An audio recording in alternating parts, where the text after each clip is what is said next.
एक बार क्या हुआ कि शिव जी और सती जी टहल रहे थे। ऐसे ही घूमते घामते पहुंच गए राम जी के आश्रम के पास। एक जगह राम जी बैठे थे। सीता जी अंदर खाना बना रही होंगी। लक्ष्मण जी गए होंगे जंगल में शिकार खेलने। तो राम जी बैठे थे। लंबा सांवला शरीर, चौड़ा माथा, मजबूत कंधे, लंबी भुजाएं, सुतवा नाक, गर्दन तक लहराते केश। सती जी को मजाक सूझा। शिवजी से कहने लगी कि सीता का भेष धरकर जाती हूँ, देखते हैं कि आपके राम पहचानते हैं कि नहीं। शिवजी ने मना किया। अरे, राम जी हैं वो, उनसे क्यों हंसी ठिठोली करनी। चलो, वापस चलो। पर पतियों की बात कहाँ सुनती हैं पत्नियां। सती जी मुस्कुराते हुए चल दी। सीता का रूप धरकर राम के सामने पहुंची और कुछ बोलने ही वाली थी कि राम जी हाथ जोड़कर खड़े हो गए और खुश होकर बोले कि माताजी आपके दर्शन हुए, धन्य भाग हमारे। बाकी शिव जी कहाँ हैं, आसपास है क्या। सती तो भौचक्की, क्या कहती, झेपते हुए वापस चली गईं। उधर शिव जी गुस्से में थे। बताओ, जब मना किया तो गई क्यों। और वेश भी माता सीता का बनाया। माता का रूप धरा तो बीवी कैसे मानूं अब। ले भैया, हुआ बवाल। मजाक भारी पड़ गया। बहुत मनाया, शिव जी माने ही नहीं। भोले बाबा गुस्सा हुआ हुए तो हो गए। अब पति नाराज हो तो पत्नी को मायके की याद आती है। बहाना भी मिल गया। पिताजी दक्ष महाराज यज्ञ कर रहे थे। सती आए और बोली कि नहीं बोलते हो तो मत बोलो, जाती हूँ अपने मायके।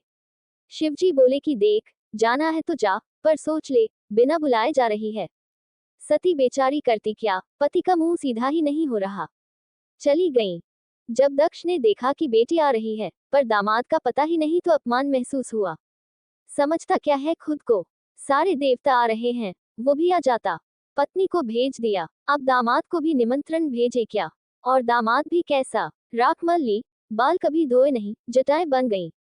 और नहीं तो सांप पाल लिया जो हमेशा गर्दन में लटका रहता है। और दामादों को देखो, कितने सुंदर सुंदर। चंद्रमा को ही देख लो, जी जुड़ा जाता है। एक ही महाराज हैं, कोई देख ले तो जूड़ी चढ़ जाए। जितना मन में भरा था, सबके सामने लगे अपनी बेटी को सुनाने।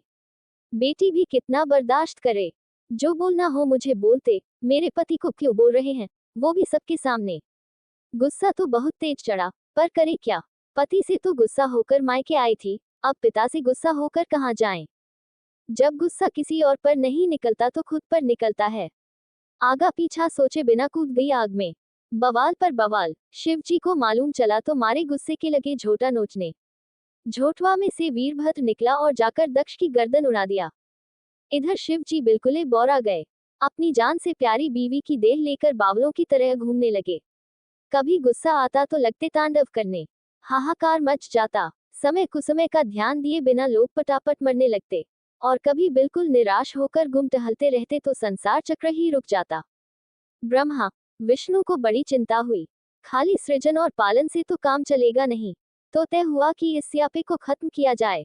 विष्णु जी ने अपना चक्र चलाया और मैया सती के शरीर के टुकड़े संसार भर में बिखर गए। शिव जी तो वैसे ही विरक्त मानसिकता के धनी थे, और विरक्त हो गए। आंख मूंद कर संसार से आंख फेर ली। देखिए, भगवान हो कि इंसान, बिना अर्धांगिनी के काम नहीं चलता है।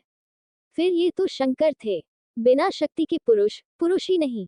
तो शक्ति स्वरूपा माता सती ने गिरिराज के घर में जन्म लिया पार्वती के नाम से। पार्वती जी बड़ी हुई, अत्यंत सुंदर। युवा लड़की के माँ बाप की तरह गिरिराज और मैना जी को भी ब्याह की चिंता सताने लगी। दूल्हा खोजा जाने लगा। गिरिराज को तो विष्णु जी पसंद थे, पर पार्वती तो शिव जी के लिए अवतरित हुई थी। आ गए अपने नारद जी, अगुआ बनकर। माँ बाप को समझाया, फिर पार्वती जी को भी समझाया। पार्वती जी भी शिव मोहित थी ही। समस्या बस यही थी कि शिव तो तपस्या में रत थे। जाने कितने सुर असुर, राक्षस मानव तपस्या कर कर के थक गए पर शिव जी प्रसन्न ही न हो। पार्वती जी ने भी ठान लिया कि चाहे जो हो जाए, इन्हें तो प्रसन्न करके रहूंगी।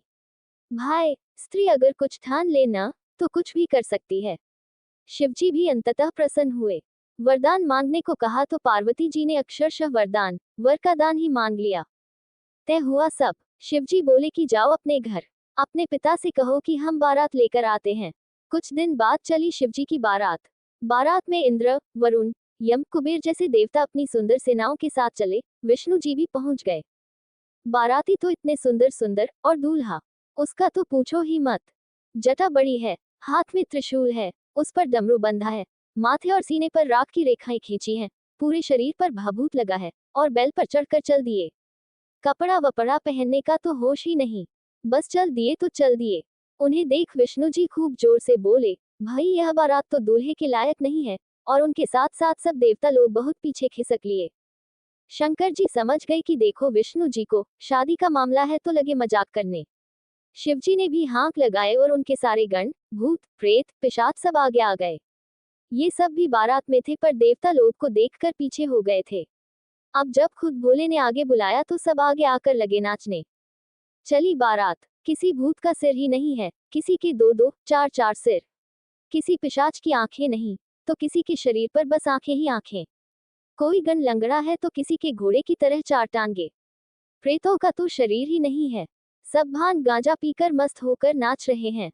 देवताओं ने देखा कि ये सब तो बाजी मार लिए, तो वे सब भी मधु, सुरा, सोम इत्यादि पीकर लगे झूमने। शायद पहली बार हुआ कि भूत, पिशाच, देवता, दानव, मानव, राक्षस सब एक साथ खुशी खुशी नाचते गाते चले जा रहे थे। बारात पहुंची द्वार पर। वहां सारे पर्वत, सारी नदियां, सारी झीलें शरीर धारण कर स्वागत हेतु तत्पर। बारात देखकर तो सब चकरा गए। कितने तो डर के मारे भाग गए। दूल्हा महाराज बैल पर बैठे आगे बढ़े तो माता मैनाजी के तो होश ही उड़ गए।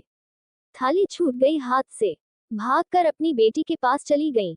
बेटी को अपनी गोद में बिठाकर बोलने लगी, हाय हाय, हमारी इतनी सुंदर बेटी। और इसका ब्याह ऐसे बावरे से, जो अपनी शादी के दिन भी बिना कपड़ों के राख मलकर आ गया। हे भगवान, और वो नारद कहाँ है? बड़का अगुआ बनते हो, मिलो तुम, बताते हैं तुम्हें। अरे, इतनी फूल सी लड़की के लिए और कोई नहीं मिला था। पार्वती जी तो सब समझती ही थी। लगी समझाने की, जाए दो ना अम्मा जी। अब जिसके भाग में शिव जैसा बावला लिखा है, तो लिखा है। क्या कर सकते हैं? आप चिंता न करें, हम समझ लेंगे। काट लेंगे अपनी जिंदगी इस औघड़ के साथ। तो हुआ बियाह। देवता लोग खाने बैठे तो खूब गारी भी सुने। विदाई हुई और शिवजी अपनी पत्नी पार्वती को लेकर कैलाश वापस। एक दिन शिवजी बड़ी प्रसन्न मुद्रा में पेड़ के नीचे बैठे थे। पार्वती जी आए तो उन्हें अपने पास बिठा लिया। पूछे, खुश तो हो? माता पार्वती बोली, जी, पर पुरानी बातें नहीं भूलती। अपनी गलती से राम जी को भ्रमित करने चली थी और आपको भी नाराज किया। बहुत व्याकुलता है, शांति नहीं होती। कैसी भी व्याकुलता दूर करनी हो तो रामकथा सुनो। राम का नाम ही चित्त को शांत कर देता है। रामकथा सभी व्याकुलताओं को हर लेती है। तो मुझ पर कृपा करें और अपने श्रीमुख से रामकथा कहें। भोला बोला, अवश्य, ये तो मेरा सबसे प्रिय कार्य है। सुनो, एक बार